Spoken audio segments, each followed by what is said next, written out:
A very good afternoon, YouTube. So today I would like to share my ownership review or the long-term review of my Dominar D400. I would like to split this review into three parts: the parts which I disliked the most, the parts which I liked the most about this bike, and the overall ownership experience. So without further ado, let's get started. And I would like to give you a brief background about this bike. So I got this Dominar in this moon white color in December 2016 when it was launched. I booked it on the website, and then I got the delivery around January 2017, so roughly around two and a half years. So overall, let's get started with the points which I disliked the most about this bike. So the first part that sticks out as a sore thumb on this bike was this scratchy tank pad. Now the tank pad, this is the lower layer of the tank pad. The upper tank pad has come out. The tank pad was never abused, but what is left is this grimy mess of rubber and plastic. So Bajaj should not have put this cheap level of tank pad on this bike, because it's their premium flagship eventually. Now coming to the most erratic part of this bike, which I have experienced from day one, are the vibrations. The vibration, they give you a tingling feeling in your hands when you ride this bike continuously for around 50 to 80 kilometers, and that's really a shame, because this bike is predominantly meant for touring, and if you hover around the speeds of around 80 or 90, the vibrations emanating from this tank area, the foot pegs, and this part will unsettle your ride quite badly. So let me just give you a demo so that you can understand what I'm speaking about. So let's fire up the bike. So now if you just give it a little revs and hover the RPM around 4000, as you can see, you can hear this. You can hear this part rattle like anything. So the vibrations have been a very big concern for me right from the day I started riding this bike. I introduced a couple of ECU updates in order to reduce the vibrations with crisper fueling, I suppose. But then because of the way the tank is put together in this area, especially this area, see, it is not finished well. And also this part also vibrates. This leads to an unsettling ride. Even though the handlebar weights are very chunky and made up of metal, the vibrations still take a toll on your palms. In one of the routine services, Bajaj service advisor said that they have introduced a special vibration reduction kit that goes inside the tank over here. I guess those are rubber grommets in order to dampen the vibrations, but those also did not play any part, and the vibrations are still present, and aplenty. So coming to the second worst point that I have faced in the 3 years of ownership is the suspension. The suspension, and those are nice fat 43 units, which are these suspensions are the conventional telescopic forks, but they are unfortunately set on a very stiff side. No doubt they help in cornering, but for city riding they are literally a pain. They are so stiff, and even on the softest setting of this rear monoshock, the suspension is still quite firm. During regular city rides and all, you can feel almost all the bumps on the road. Now coming to the third point, which I found a bit lacking, was the bite in the brakes. Now the brakes are manufactured by Bybre.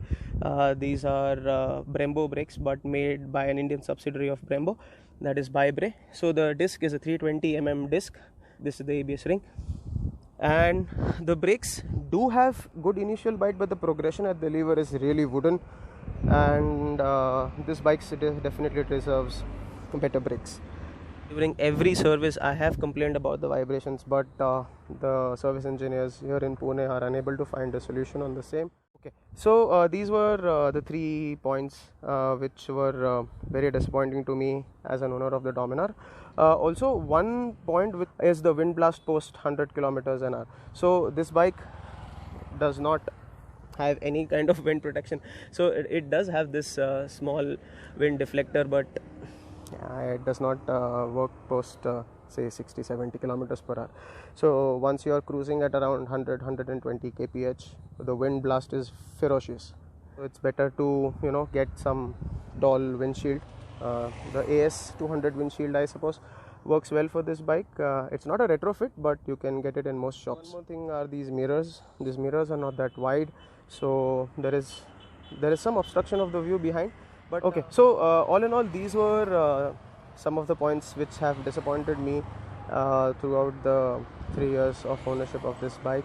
Now coming to the good points, and there are plenty.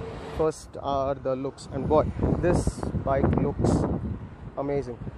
It has the right proportions. The tank extensions blend in very well with the tank. Nothing seems to be overdone. Unlike the RS200, Bajaj has just gone bonkers with the design of the RS200, but this design seems to be well laid out, and nothing sticks out as a sore thumb. I especially like the alloy wheels. These are dual tone alloy wheels, and so far they haven't cracked, so they are definitely made of good quality. Yeah, now apart from the looks, let's come to the functionalities of this bike. So this bike sports an all LED headlamp. This was the first bike in India to sport an all LED headlamp. So there are 10 LEDs in this beautifully crafted LED headlamp.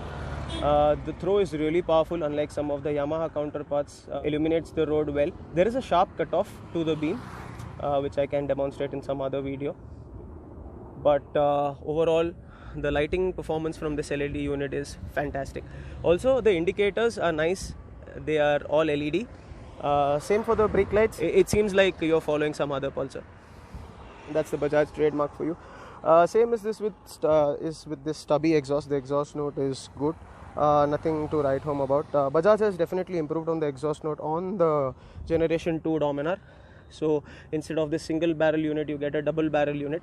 And also this catalytic converter over here scrapes the ground sometimes, but now Bajaj has done away with this and has integrated it into the silencer in the new Generation Dominar. So one more point has been taken care of there. Apart from this, the engine heat management is really good. I had never had warmed up thighs because of this 373cc engine. The heat management seems to be on point. Now coming to the other aspect of this bike, those are the clusters. Now this cluster seems to be a split type inspired by the Ducati Diavel. Just the basic information over here, nothing fancy. So you get 2 trip meters, an odometer, an RPM meter over here. Your speed is here, your fuel gauge is here. The fuel gauge is say 70 to 75% accurate, because the first bar when I get the tank full goes down after say 80 kilometers, and then for subsequent 40 odd kilometers each bar goes down. Fuel gauge, you get your time over here, and that's about it. So on the lower cluster, what you get is this blue Bajaj logo taking pride in the center. Then you have this ABS warning light which goes off once the bike starts moving. This is the battery light, this is the temperature light, and you also get a side stand warning. So these telltale lights are hidden away from your peripheral vision, so you always need to take your head down while looking at them, so it hinders your view. Actually, these should have been ideally up here, which Bajaj has I guess done in the new Generation Dominar. The new Generation Dominar also has a secondary display here which shows you the gear indicator, but this does not have it. The switchgear is of good quality. To mention one point, I had got this switch replaced under warranty from Bajaj because the backlights had stopped working on my previous unit. So these were the really good points, and the driving experience of this bike has been amazing. Mind you, the Bajaj Dominar comes with a 6-speed gearbox, as you can see, 6 speeds. But the only problem is the gearbox is so closely stacked. I mean, the ratios are very close to each other, so you end up doing a lot of shifting when you are riding in the city. But on the highway, the 6th gear I feel should have been a little bit taller. That would have eventually even reduced the vibrations. and it would have given you a smoother experience. It's not an expensive bike to maintain per se, but it's not also very cheap. So if you have service issues, you can go and check at your nearest Bajaj service centers, because they have separate people dealing with the Dominar. I guess not all Bajaj service centers support Dominar servicing.